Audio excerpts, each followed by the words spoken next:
The world watches presidents make public speeches, shake hands, and sign treaties, but what they never see are the offers made in silence, the kind that can change the future of continents. In a secure line few even know exists, a message was delivered not with diplomacy but with strategy, calculation, and dominance. The man making the call wasn't just a former US president, he was a master of deals, a kingmaker, a disruptor who knows power isn't in titles, it's in leverage. Donald J. Trump, from his private estate surrounded by secrecy, reached out not to a world leader in Europe or Asia, but to a 36-year-old revolutionary soldier who had taken West Africa by storm. He wasn't calling a puppet, he was calling the storm itself.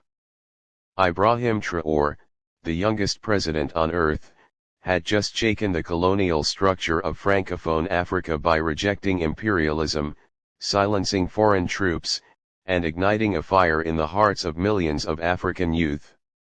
The West called him dangerous. Trump called him useful.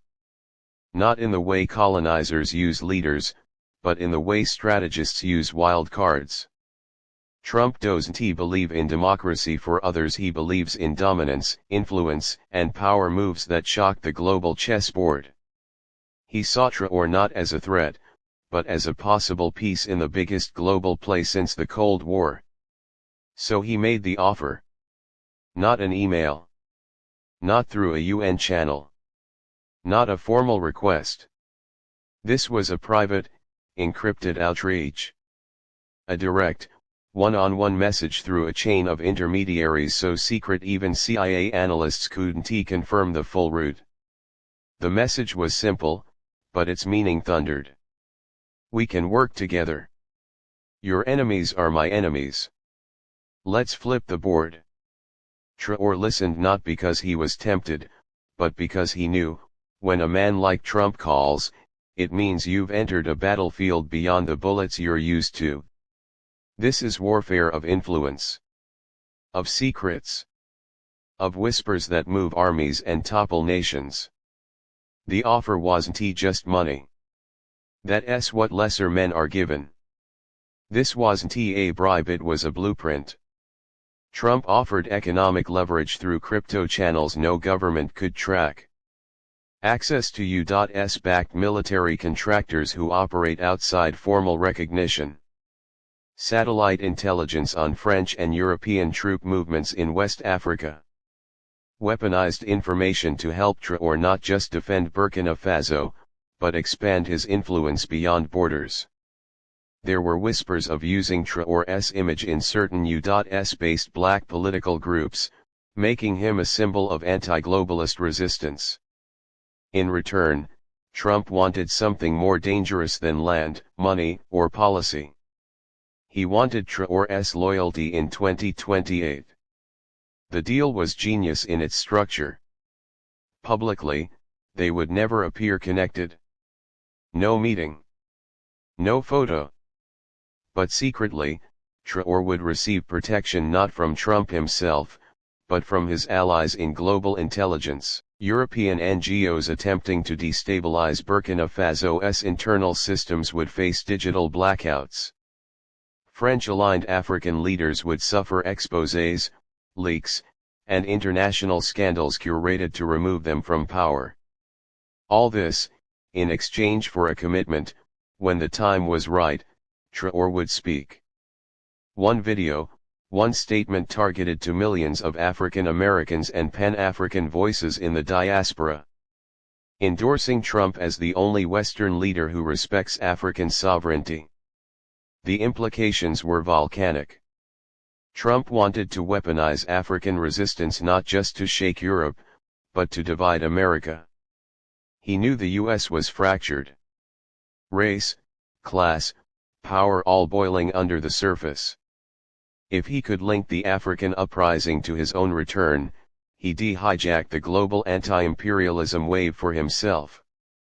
He didn't just want the black vote, he wanted to twist it into a revolution that would crown him not just as president again, but as a global icon of rebellion against the elite system he once led. And what he offered Traoré wasn't just help, it was survival. Trump warned of planned coups. He knew details about arms smuggling routes moving into Niger and Côte d'Ivoire.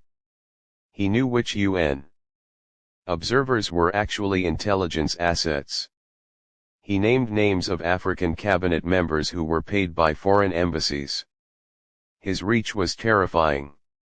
Traoré sat silently, realizing that the man offering this alliance didn't need to control the White House to wield real power.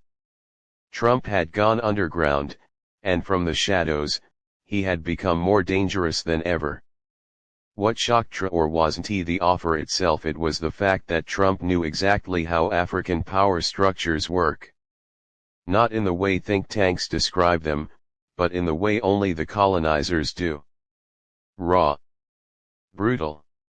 Unfiltered. Trump had dossiers on the tribal fault lines in Burkina Faso. He had files on every rebel commander in the Sahel who could be bought. He even had actual drone footage of a secret French meeting in Bamako where a plan was drawn to assassinate Traoré within the year. Trump didn't ask for trust. He dropped evidence. He didn't say believe me. He said, here's the proof. Then silence. Trump was offering Traoré the one thing no African leader had ever received from the West, the blueprint to beat them at their own game. Not with tanks. Not with treaties. But with disruption. With media. With networks of loyalty that cross borders, languages, and laws. It was the most dangerous offer ever made to an African revolutionary because it didn't come with chains. It came with a key.